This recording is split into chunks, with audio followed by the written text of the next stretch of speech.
Assalamualaikum warahmatullahi wabarakatuh, Ibu. Waalaikumsalam warahmatullahi wabarakatuh. Bagaimana Ibu kabarnya hari ini? Oh, baik, alhamdulillah sehat. Berkat doa Bapak juga. Alhamdulillah hari ini sehat. Alhamdulillah, amin, amin, amin. Sehat selalu Bu ya. Amin. Baik, Ibu, terima kasih sebelumnya saya ucapkan atas kesediaan Ibu memberikan waktu kepada saya terkait dengan penugasan pendidikan guru penggerak, terkait rencana untuk pertanyaan-pertanyaan. Di sini saya ingin mendalami tentang pengalaman Ibu terkait dengan pengambilan sebuah keputusan. Di dalam sebuah organisasi tentunya dinamika terjadi banyak beraneka ragam. Nah, di sini yang ingin saya tanyakan kepada Ibu, selama ini bagaimana Ibu dapat mengidentifikasi kasus-kasus yang merupakan dilema etika? Ya, kalau selama ini yang saya jalankan dan pengalaman-pengalaman saya mengatasi kasus-kasus yang berhubungan dengan dilema etika ya Pak ya. Betul. Nah itu selalu pertama kita catat dulu masalahnya apa ya. Yang kedua kita tahu kebenarannya di antara yang paling benar ya Pak ya. Betul. Kita harus membuat keputusan, tidak boleh salah ya. Karena kalau salah fatal akibatnya. Nah jadi cara yang berikutnya didiskusikan dengan teman-teman, dengan guru-guru. Nah terakhir barulah kita mengambil keputusan agar keputusan itu tepat dan tidak ada pengaruhnya, akibat-akibatnya ke yang lain. Jadi sebagai pemimpin saya harus berusaha untuk bijaksana dalam mengambil keputusan yang tepat dan tidak merugikan siapapun. Itu yang selama ini saya jalani ya Pak ya.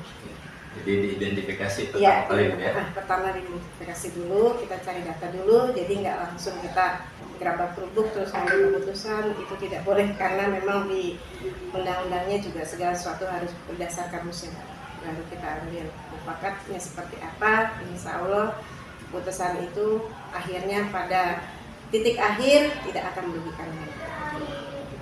Baik Ibu, untuk selanjutnya kalau selama ini bagaimana Ibu menjalankan pengambilan keputusan di sekolah, terutama untuk kasus-kasus di mana ada dua kepentingan yang sama-sama benar atau dalam bahasa lain sama-sama mengandung nilai kebajikan?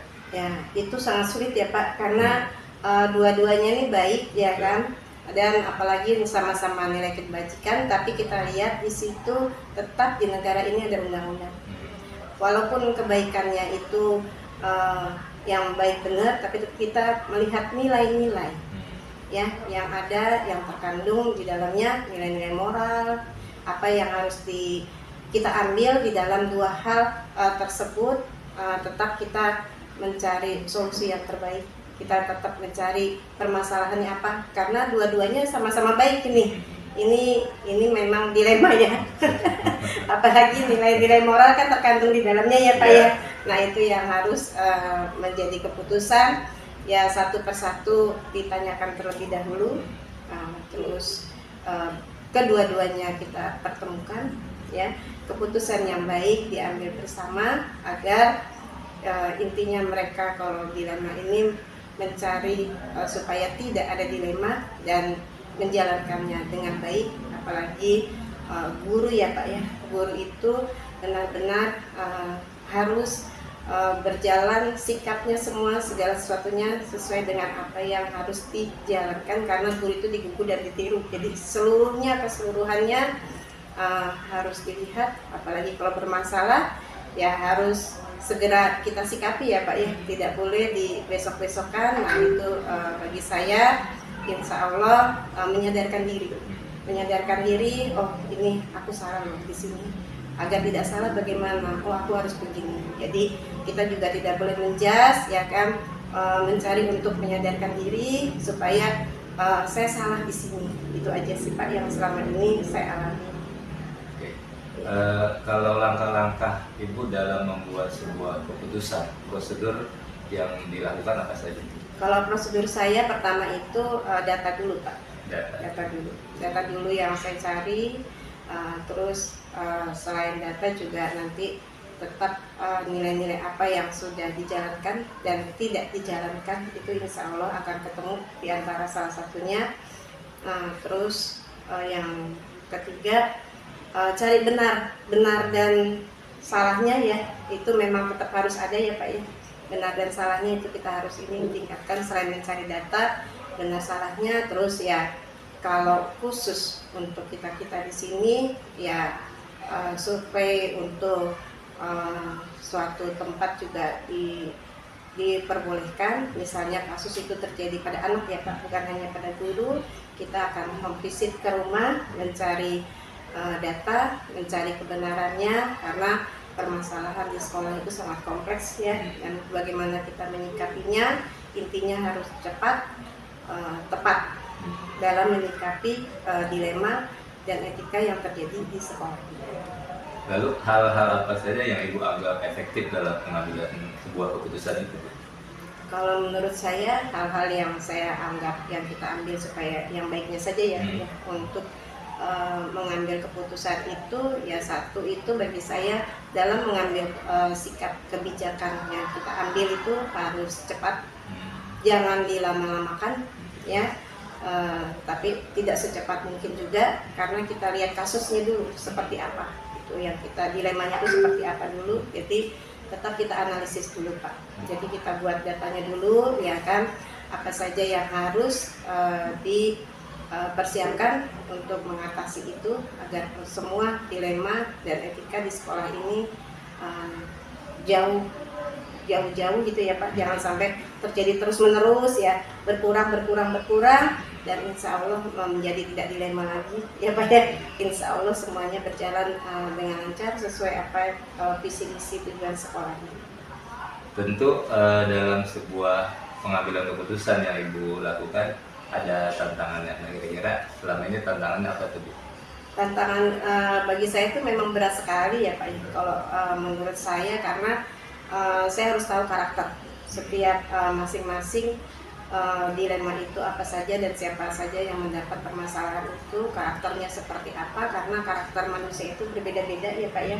Kita harus melihat pertama karakter dulu dan cara penyelesaian masalah untuk misal si guru tersebut ya, karakternya ada juga berbeda-beda, ada yang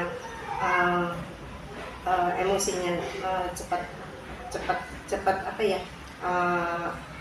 emosinya itu langsung pada saat itu juga ya, ada yang emosinya bisa bertahan gitu ya kan. Terus karakternya itu ada yang cepat menerima, ada yang tidak ya kan. Jadi kita harus memilah-milah bagaimana karakter si A, bagaimana karakter si B. Nah itu tantangan yang sangat berat bagi saya. Salah satu diantaranya kalau yang keras kepala ya Pak ya, nah itu bagaimana cara menyelesaikannya, tentu dengan hati ya Pak ya. Jadi kita harus menggunakan hatinya dulu, ajak bicara dengan baik-baik ya Pak ya. Selain kita tahu juga di mana kesalahan atau kebenarannya dan lebih benarnya seperti apa, karena ini etika ini harus seperti apa ini ya Pak ya. Jadi nilai-nilai moralnya harus seperti apa, sikap-sikapnya harus seperti apa. Nah itu yang salah satu diantaranya kadang-kadang mereka suka lupa atau keceplosan gitu ya, bahwa aku nih guru loh gitu. Tapi kalau bagi saya manusiawi Pak seperti itu, karena kita manusia, guru juga manusia gitu, sama saya juga manusia. Jadi kadang-kadang kita tidak luput dari kesalahan baik dalam pengucapan ya, perkataan dan perbuatan. Itu saja sih intinya. Kalau semuanya ingin baik ya memaaf, bagi saya itu saja. Baik Ibu, untuk selanjutnya ketika Ibu menghadapi sebuah kasus dilema ini, dalam penyelesaiannya Ibu langsung menyelesaikan di tempat atau waktu itu juga, atau mungkin punya jadwal khusus untuk penyelesaian kasus tersebut? Kalau saya tidak menyelesaikan pada saat itu Pak, saya punya jadwal khusus, cuman tidak lama ya. Pertama mencari data, kenapa sih seperti ini, apa sebabnya, kita harus cari dulu. Jadi kita tidak boleh menjas ya, kita tidak boleh membuat segala sesuatu menyakiti hati orang. Kita harus rasa ya, karena kan yang kita pakai itu rasa ya Pak. Hati-hati dengan rasa ya kan, karena perasaan itu kita nggak tahu sampai sejauh mana. Jadi dalam segala sesuatu kita memang berpikir lebih dulu bagaimana baiknya dulu kita mencari data dulu dan menyelesaikannya bagaimana. Dan kasus-kasus itu kalau bagi saya tidak boleh terlalu lama, tidak boleh juga terlalu cepat, ya kan. Kasih waktu apa dan bagaimana, kenapa sampai terjadi seperti itu, ya kan. Nah, dan secepatnya diselesaikan. Oke. Untuk berikutnya, adakah faktor atau seseorang yang membantu ibu mungkin yang mempermudah dalam pengambilan sebuah keputusan yang akan ibu buat? Iya, tentunya dengan Bapak sendiri. Kalau ada sesuatu dilema, kita tidak boleh sendiri bertindak, ya Pak ya. Jadi kita harus memanggil teman yang sejawat, yang lebih mengerti, yang lebih mengenal, baik juga di dalam perilaku agamanya juga, ya Pak ya. Kita harus benar-benar mengetahui sampai sejauh mana, bukannya kita hebat, semua juga ada kekurangannya Pak. Jadi tetap segala sesuatu tidak boleh mengambil keputusan sendiri, wajib diselesaikan dengan cara selalu berbicara dengan Bapak, dengan yang teman-teman yang lain juga, dan terakhir tetap keputusan kita ambil bagaimana keputusan itu yang harus benar-benar tidak terlalu lama juga, ya kan. Udah caranya seperti ini, oke, sekarang keputusannya seperti ini, harus saling memaafkan, rendah hati, agar dilema ini tidak berlanjut dan kasus-kasus yang terjadi di sekolah ini dengan cepat dapat diatasi. Baik Ibu, ini pertanyaan terakhir nih Bu ya. Ya. Dari semua hal yang telah disampaikan, pembelajaran apa yang dapat Ibu petik dari pengalaman mengambil keputusan dilema etika? Ya, pembelajaran yang saya ambil pada saat ini adalah semua keputusan itu diambil berdasarkan kebersamaan.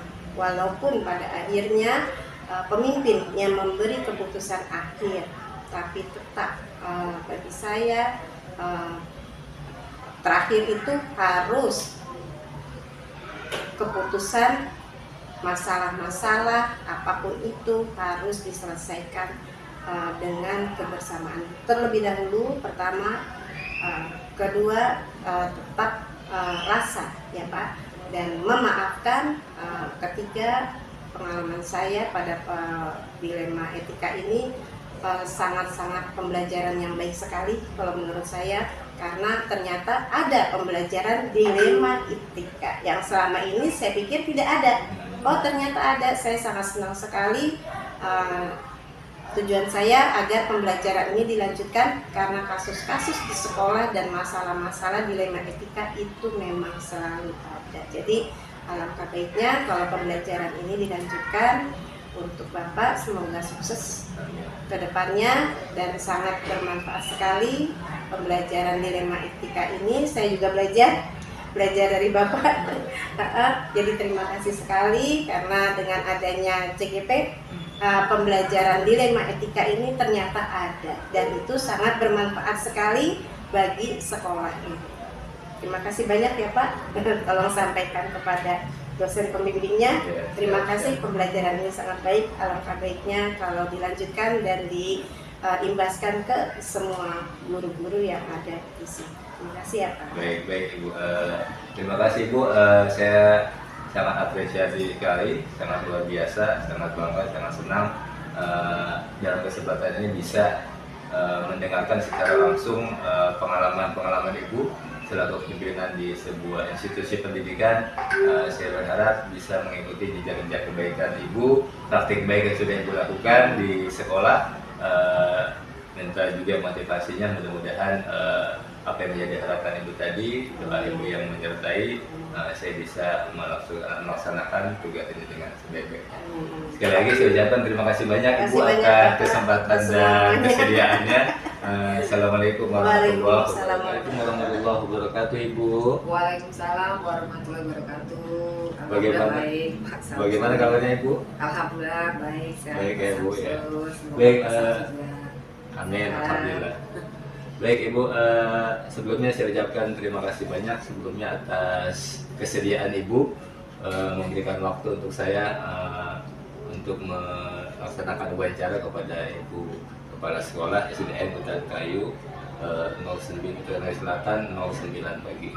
Baik Ibu, terima kasih atas kesediaannya. Langsung saja, yang pertama yang ingin saya sampaikan adalah bahwa ini adalah tugas dari salah satu pendidikan guru penggerak terkait dengan mencari informasi tentang beberapa keputusan yang memang sudah biasa dilakukan oleh para kepala sekolah.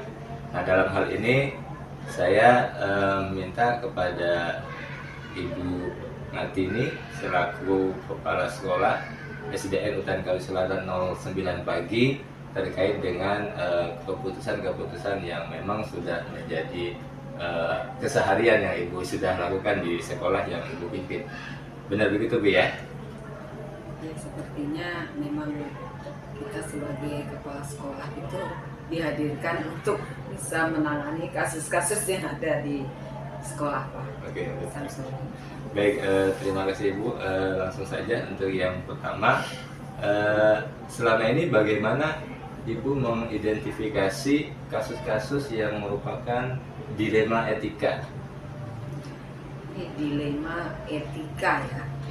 Jadi namanya dilema itu memang suatu pilihan yang sulit ya. Betul, Maka betul. menjadi dilema. Dan ini menyangkut etika, itu artinya kan menyangkut antara benar Iya. lawan benar ya. Betul. Benar dan benar. Ini adalah pilihan yang sulit ya, karena kasus-kasus ini semuanya dasarnya adalah benar. Cuman memang kita untuk menangani dilema kasus etika, tetap kita harus pilih mana yang memang perlu segera kita tangani. Ya.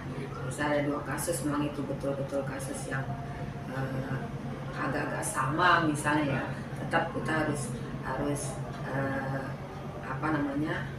dalami, cari akar permasalahannya, kira-kira yang mana dulu yang harus segera kita selesaikan. Jadi tetap kita cari mana yang mendesak yang harus segera kita selesaikan. Baik, kalau selama ini bagaimana Ibu menjalankan pengambilan keputusan di sekolah, terutama untuk kasus-kasus di mana ada 2 kepentingan yang tadi Ibu sampaikan sama-sama benar atau sama-sama mengandung nilai kebajikan? Ya, seperti tadi saya sampaikan di awal bahwa dilema etika ya, karena ini kasusnya adalah sama-sama tentang suatu hal yang benar, tetap kita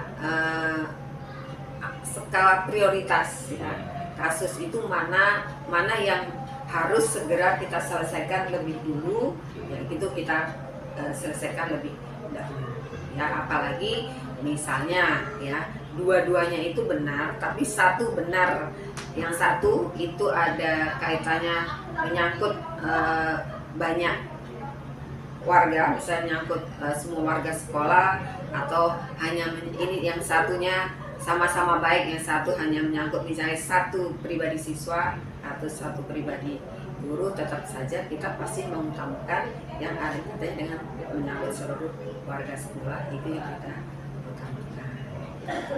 Lalu untuk langkah-langkahnya yang sudah dilakukan selama ini seperti apa yang Ibu lakukan? Ya, langkah-langkahnya tetap kita mencari tahu gitu ya, kenapa, apa sih masalahnya ya, apa sih masalahnya, kemudian siapa sih yang mendapat masalah itu gitu ya. Kemudian yang ketiga, kita cari akar masalahnya, apa sih yang penyebab terjadi kasus atau masalah ini.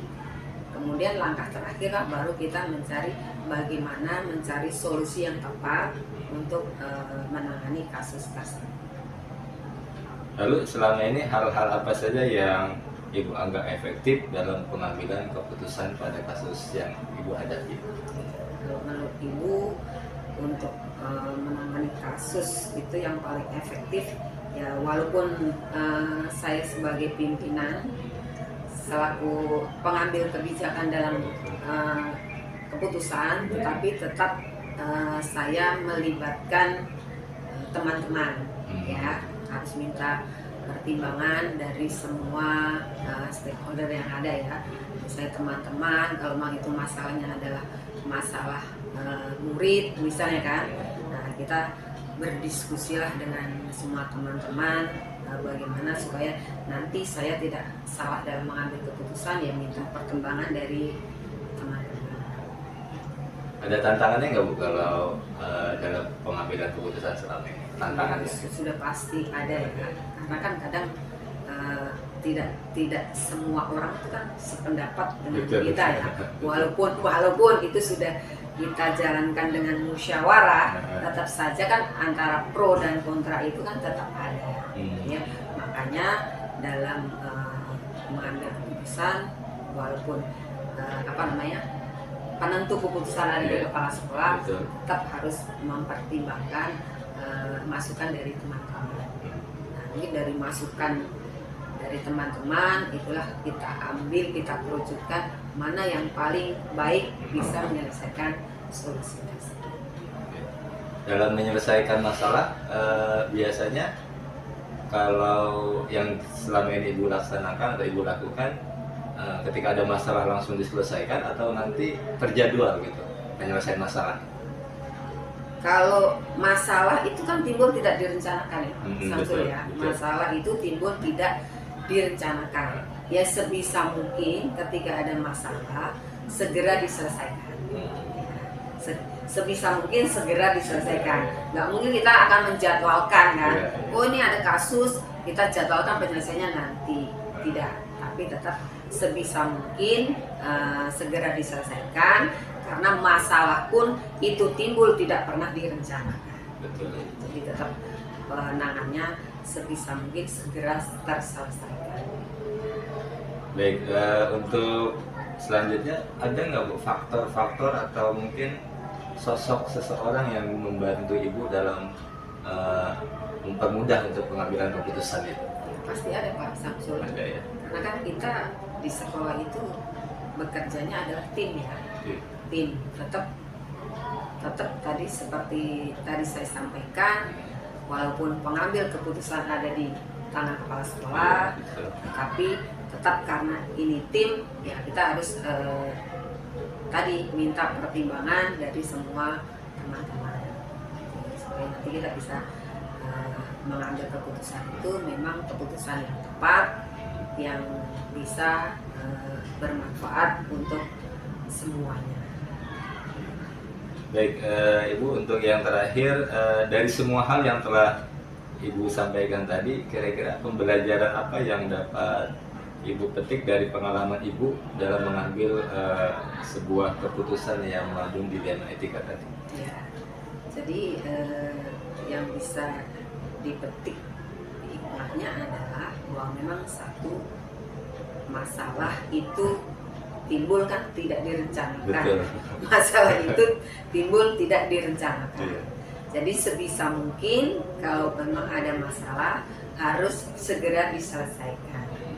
Kemudian yang kedua, nah untuk menyelesaikan masalah itu sebisa mungkin juga tidak dilakukan sendiri, tapi kita tetap minta pertimbangan dari teman-teman yang ada di sekolah, ya. Kalau itu masih menyangkut lingkup sekolah, ya. Tapi kalau sudah menyangkut lingkup keluar, ya nanti kita bisa koordinasi dengan yang lain, pihak lain, misalnya dengan kalau kaitannya sudah tentang kedinasan yang menyangkut tentang guru, tenaga pendidikan, kan kita harus pertimbangannya kan tidak hanya dengan di dalam, ya. Betul. Tapi kita harus koordinasi dengan pengawas, dengan satgas dan seterusnya. Barangkali itu Pak Samsul. Baik, Ibu, terima kasih banyak, luar biasa apa yang tadi telah Ibu sampaikan terkait keputusan-keputusan dan langkah-langkah yang telah Ibu ambil. Mudah-mudahan ke depan saya bisa juga mengikuti praktik-praktik baik yang sudah Ibu lakukan sebagai pimpinan di Sekolah SDN Hutan Kayu Selatan 09 pagi ini. Terima kasih banyak Ibu atas waktunya. Mohon maaf atas waktu yang mungkin digunakan, mungkin Ibu sia-sia. Terima kasih. Assalamualaikum warahmatullahi wabarakatuh. Waalaikumsalam warahmatullahi wabarakatuh. Sama-sama Pak Samsul, sukses untuk Pak Samsul. Semoga nanti juga bisa melanjutkan ya regenerasi untuk menjadi pemimpin yang Terima kasih Bu ya. Sama-sama. Assalamualaikum.